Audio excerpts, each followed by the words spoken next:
Channel में आप सबका स्वागत है। आइए आज सुनाएंगे गीता का द्वितीय अध्याय शुद्ध हिंदी में। जय श्री कृष्णा, राधे राधे। ओम अथ द्वितीयो अध्याय। संजय उवाच। संजय बोले, उस प्रकार करुणा से व्याप्त और आंसुओं से पूर्ण तथा व्याकुल नेत्रों वाले शोक युक्त उस अर्जुन के प्रति भगवान मधुसूदन यह वचन कहा। श्री भगवान उवाच। श्री भगवान बोले, हे अर्जुन, तुझे यह असमय में यह मोह किस हेतु से प्राप्त हुआ? क्योंकि ना यह तो यह श्रेष्ठ पुरुषों द्वारा आचरित है और ना स्वर्ग को देने वाला है और ना ही कीर्ति को करने वाला ही है। और इसलिए हे अर्जुन, नपुंसकता को मत प्राप्त हो, इसमें यह उचित नहीं जान पड़ती। हे परंतप, हृदय की तुच्छ दुर्बलता को त्याग कर युद्ध के लिए खड़ा हो जा। अर्जुन उवाच। अर्जुन बोले, हे मधुसूदन, मैं रंगभूमि में किस प्रकार बाणों से भीष्म पितामह और द्रोणाचार्य के विरुद्ध लड़ूंगा? क्योंकि ये अरिसूदन वे दोनों ही पूजनीय, इसलिए इस महानुभाव गुरुजनों को न मारकर मैं इस लोक में शिक्षा का अन्न भी खाना कल्याणकारक समझता हूँ। क्योंकि गुरुजनों को मारकर भी इस लोक में रुधिर से सने हुए अर्थ और कामरूप भोगों को ही तो भोगूंगा। यह भी नहीं जानते कि हमारे लिए युद्ध करना और न करना, इन दोनों में से कौन सा श्रेष्ठ है। अथवा यह भी नहीं जानते कि उन्हें हम जीतेंगे या हमको वे जीतेंगे, और जिनको मारकर हम जीना भी नहीं चाहते, वे ही हमारे आत्मीय धृतराष्ट्र के पुत्र हमारे मुकाबले में खड़े हैं। इसलिए कायरता रूप दोष से उपहत हुए स्वभाव वाला तथा धर्म के विषयों में मोहित चित्त हुआ मैं आपसे पूछता हूँ कि जो साधन निश्चित कल्याणकारक हो वह मेरे लिए कहिए। क्योंकि मैं आपका शिष्य हूँ, इसलिए आपके शरण हुए मुझको शिक्षा दीजिए। क्योंकि भूमि में निष्कंटक धन धान्य संपन्न राज्यों को और देवताओं के स्वामी पने को प्राप्त होकर भी मैं उस उपाय को नहीं देखता हूँ जो मेरी इंद्रिय के सुखाने वाले शोक को दूर कर सके। संजय उवाच। संजय बोले, हे राजन, निद्रा को जीतने वाले अर्जुन अंतर्यामी श्री कृष्ण महाराज के प्रति इस प्रकार कहकर फिर श्री गोविंद भगवान से युद्ध नहीं करूँगा यह स्पष्ट कहकर चुप हो गए। हे भरतवंशी धृतराष्ट्र, अंतर्यामी श्री कृष्ण महाराज दोनों सेनाओं के बीच में शोक करते हुए उस अर्जुन को हंसते हुए से यह वचन बोले। श्री भगवान उवाच। श्री भगवान बोले, हे अर्जुन, तू न शोक करने योग्य मनुष्यों के लिए शोक करता है, जो पंडितों के से वचनों को कहता है, परंतु जिनके प्राण चले गए हैं उनके लिए और जिनके प्राण नहीं गए हैं उनके लिए भी पंडित जन शोक नहीं करते। ना तो ऐसा ही है कि मैं किसी काल में नहीं था, तू नहीं था, अथवा ये राजा लोग नहीं थे, और ना ही यह है कि इसमें आगे हम सब नहीं रहेंगे। जैसे जीवात्मा की इस देह में बालकपन, जवानी और वृद्धावस्था होती है, वैसे ही अन्य शरीर की प्राप्ति है, उस विषयों में धीर पुरुष मोहित नहीं होता। हे कुंती पुत्र, सर्दी गर्मी और सुख दुख को देने वाले क्षत्रिय और विषयों के संयोग तो उचित विनाशशील और अनित्य हैं। इसलिए हे भारत, उनको तू सहन कर। क्योंकि हे पुरुष श्रेष्ठ, दुख सुख को समान समझने वाले जिस धीर पुरुष को ये इंद्रिय और विषयों के संयोग व्याकुल नहीं करते, वह मोक्ष के योग्य होता है। असत वस्तु की तो सत्ता नहीं है और सत का अभाव नहीं है। इस प्रकार इन दोनों का ही तत्वज्ञानी पुरुषों द्वारा देखा गया है। नाश रहित तो तू उसको जान जिसे यह संपूर्ण जगत दृश्य वर्ग व्याप्त है। इस अविनाशी का विनाश करने में कोई भी समर्थ नहीं है। इस नाश रहित अप्रेम में निश्चय स्वरूप जीवात्मा के ये सब शरीर नाशवान कहे गए हैं। इसलिए हे भरतवंशी अर्जुन, तू युद्ध कर। जो इस आत्मा को मारने वाला समझता है तथा जो इसको मरा मानता है, वे दोनों ही नहीं जानते, क्योंकि यह आत्मा वास्तव में ना तो किसी को मारता है और न किसी के द्वारा मारा जाता है। यह आत्मा अव्यक्त है, यह आत्मा अचिंत्य है और यह आत्मा विकास रहित कहा जाता है। इससे हे अर्जुन, इस आत्मा को उपयुक्त प्रकार से जानकर तू शोक करने को योग्य नहीं है, अर्थात तुझे शोक करना उचित नहीं है। किंतु यदि तू इस आत्मा को सदा जन्मने वाला तथा सदा मारने वाला मानता हो तो भी ये महाबाहों, तू इस प्रकार शोक करने को योग्य नहीं है, क्योंकि इस मान्यता के अनुसार जन्मे हुए की मृत्यु निश्चित है और मरे हुए का जन्म निश्चित है। इससे भी इस बिना उपाय वाले विषयों में तू शोक करने को योग्य नहीं है। हे अर्जुन, संपूर्ण प्राणी जन्म से पहले अप्रकट थे और मरने के बाद भी अप्रकट हो जाने वाले हैं, केवल बीच में ही प्रकट हैं। फिर ऐसी स्थिति में क्या शोक करना है? कोई एक महापुरुष ही इस आत्मा को आश्चर्य की भांति देखता है और वैसे ही दूसरा कोई महापुरुष ही इसके तत्व का आश्चर्य की भांति वर्णन करता है, तथा दूसरा कोई अधिकारी पुरुष ही इसे आश्चर्य की भांति सुनता है और कोई कोई तो सुनकर भी हमको नहीं जानता। हे अर्जुन, यह आत्मा सबके शरीर में सदा ही अवध्य है। इस कारण संपूर्ण प्राणियों के लिए तू शोक करने के योग्य नहीं है, तथा अपने धर्म को देखकर भी तू भय करने योग्य नहीं है, अर्थात तुझे भय नहीं करना चाहिए, क्योंकि क्षत्रिय के लिए धर्म युद्ध से बढ़कर दूसरा कोई कल्याणकारी कर्तव्य नहीं है।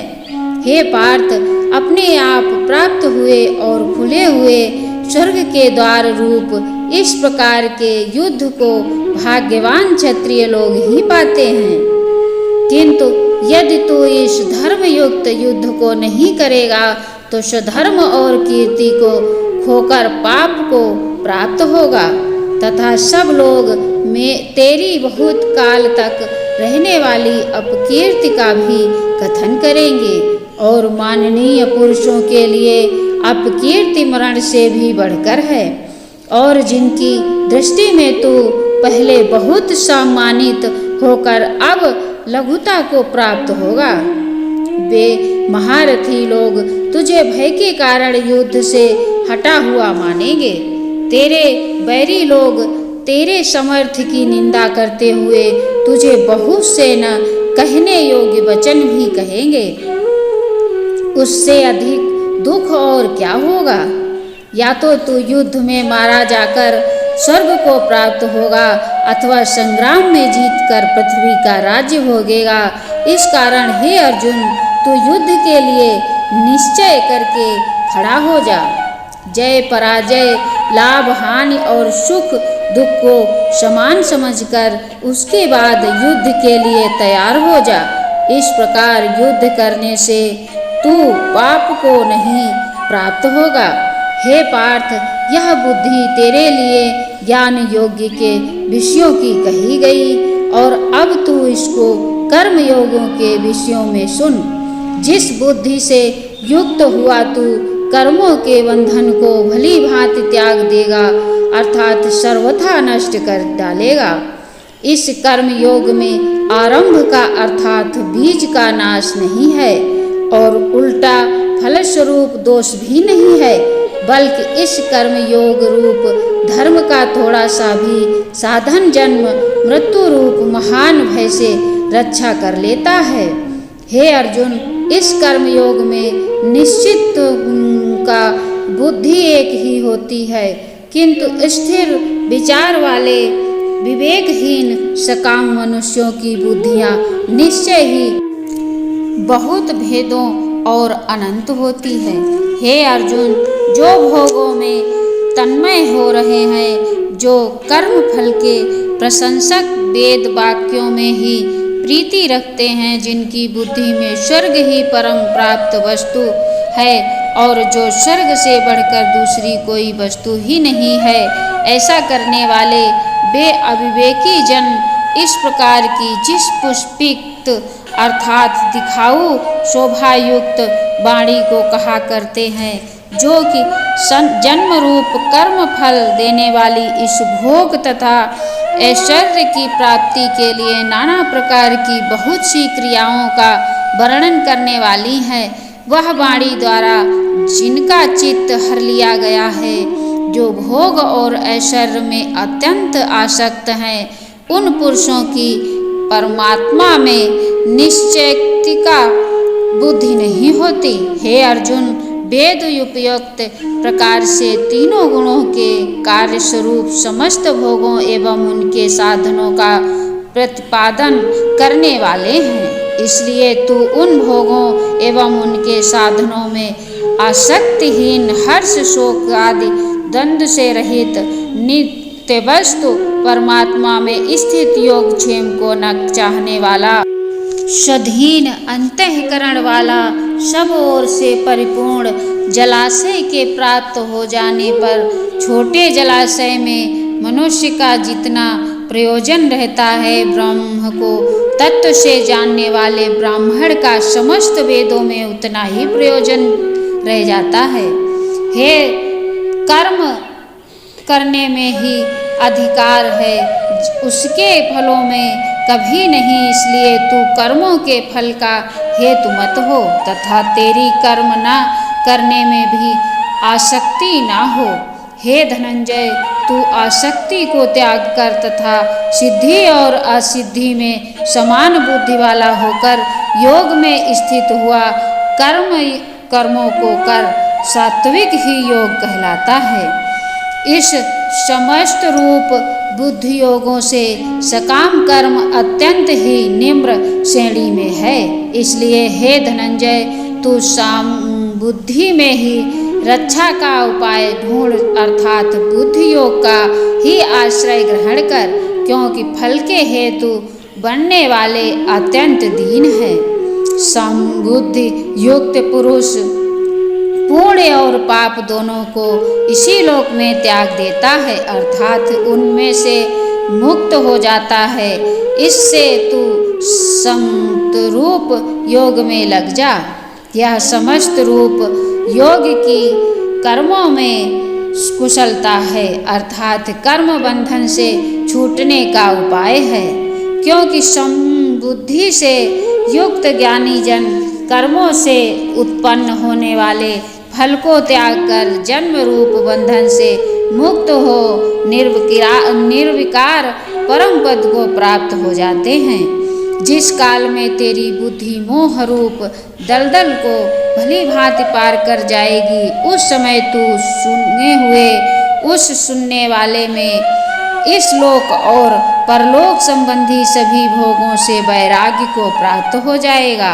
भांति भांति के वचनों को सुनने से विचलित हुई तेरी बुद्धि जब परमात्मा में अचल और स्थिर ठहर जाएगी, तब तू योग को प्राप्त हो जाएगा, अर्थात तेरा परमात्मा से नित्य संयोग हो जाएगा।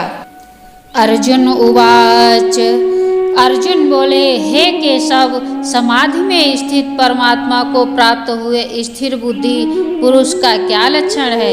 यह स्थिर बुद्धि पुरुष को कैसे बोलता है, कैसे बैठता है और कैसे चलता है?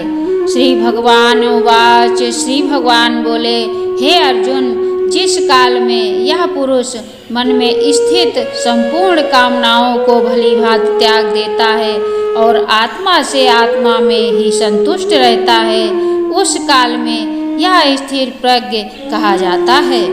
दुखों को प्राप्त होने पर जिसके मन में उद्योग नहीं होता, सुखों की प्राप्ति में जो सर्वथा निष्प्रह है तथा जिसके राग भय और क्रोध नष्ट हो गए हैं, ऐसा मुनि स्थिर बुद्धि कहा जाता है।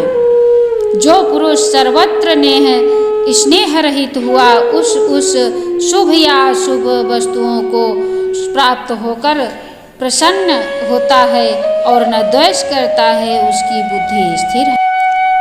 और कछुआ सब ओर से अपने अंगों को जैसे समेट लेता है, वैसे ही जब यह पुरुष इंद्रियों के विषयों से इंद्रियों को सब प्रकार से हटा लेता है, तब उसकी बुद्धि स्थिर है, ऐसा समझना चाहिए। इंद्रियों के द्वारा विषयों को ग्रहण न करने वाले पुरुष के भी केवल विषय तो निवृत्त हो जाते हैं, परंतु उसमें रहने वाली आसक्ति निवृत्त नहीं होती। इस स्थिर प्रज्ञ पुरुष की तो आसक्ति भी परमात्मा साक्षात्कार करके निवृत्ति हो जाती है। हे अर्जुन, आसक्ति का नाश न होने के कारण हे प्रथम स्वभाव वाली इंद्रियां यत्न करते हुए बुद्धिमान पुरुष के मन को भी बलवान कर लेती हैं। इसलिए साधक को चाहिए कि वह उन संपूर्ण इंद्रियों को वश में करके समाहित चित्त हुआ मेरे परायण होकर ध्यान में बैठें, क्योंकि जिस पुरुष की इंद्रियां बस में होती हैं उसी की बुद्धि स्थिर हो जाती है। विषयों का चिंतन करने वाले पुरुष की उन विषयों में आसक्ति हो जाती है। आसक्ति से उन विषयों की कामना उत्पन्न होती है और कामना में विग्र पड़ने से क्रोध उत्पन्न होता है। क्रोध से अत्यंत मूढ़ भाव उत्पन्न हो जाता है। मूढ़ भाव से स्मृति में भ्रम हो जाता है। स्मृति में भ्रम हो जाने से बुद्धि अर्थात ज्ञान शक्ति का नाश हो जाता है और बुद्धि का नाश हो जाने से यह पुरुष अपनी स्थिति से गिर जाता है। परंतु अपने अधीन किए हुए अंतःकरण वाला साधक अपने वश में की हुई राग द्वेष से रहित इंद्रियों द्वारा विषयों में विवरण करता हुआ अंतःकरण की प्रसन्नता को प्राप्त होता है। अंतःकरण की प्रसन्नता होने पर इसके संपूर्ण दुखों का अभाव हो जाता है और उस प्रसन्न चित्त वाले कर्मयोगी की बुद्धि शीघ्र ही सब ओर से हटकर एक परमात्मा ही भांति स्थिर हो जाती है। न जीते हुए मन और इंद्रियों वाले पुरुष में निश्चयात्मिका बुद्धि नहीं होती और वह संयुक्त मनुष्य के अंतःकरण में भावना भी नहीं होती तथा भावनाहीन मनुष्यों को शांति नहीं मिलती और शांति रहित मनुष्यों को सुख कैसे मिल सकता है, क्योंकि जैसे जल में चलने वाली नाव को वायु भर लेती है, वैसे ही विषयों में विचरती हुई इंद्रियों में से मन जिस इंद्रियों के साथ रहता है वह एक ही इंद्रिय इस संयुक्त पुरुष की बुद्धि को हर लेती है। इसलिए हे महाबाहो, जिस पुरुष की इंद्रियों के विषयों से सब प्रकार निग्रह की गई हुई है उसी की बुद्धि स्थिर है। संपूर्ण प्राणियों के लिए जो रात्रि के समान है, उस नित्य ज्ञान स्वरूप परमानंद की प्राप्ति में स्थित प्रज्ञ योगी जागता है और जिस नाशवान संसारिक सुख की प्राप्ति में सब प्राणी जागते हैं, परमात्मा के तत्व को जानने वाले मुनियों के लिए वह रात्रि समान है। जैसे नाना नदियों के जल सब ओर से परिपूर्ण अचल प्रतिष्ठा वाले समुद्र में उसको विचलित न करते हुए ही समा जाते हैं, वैसे ही सब भोग जिस स्थित प्रज्ञ पुरुष में किसी प्रकार का विचार उत्पन्न किए बिना ही समा जाते हैं, वही पुरुष परम शांति को प्राप्त होता है। भोगों को चाहने वाला नहीं, जो पुरुष संपूर्ण कामनाओं को त्याग कर ममता रहित, अहंकार रहित और स्पृहा रहित हुआ विचरता है, वही शांति को प्राप्त होता है, अर्थात वह शांति को प्राप्त होता है। हे अर्जुन, यह ब्रह्म को प्राप्त हुए पुरुष की स्थिति है। इसको प्राप्त होकर योगी कभी मोहित नहीं होता और अनंत काल तक में भी इस ब्राह्मी स्थिति में स्थिर होकर ब्रह्मानंद को प्राप्त हो जाता है। ओम केशवाय नमः।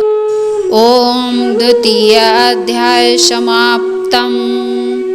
आगे तृतीय अध्याय आगे की वीडियो में सुनाएंगे। कमेंट में जय श्री कृष्णा हे माधव जरूर लिखें।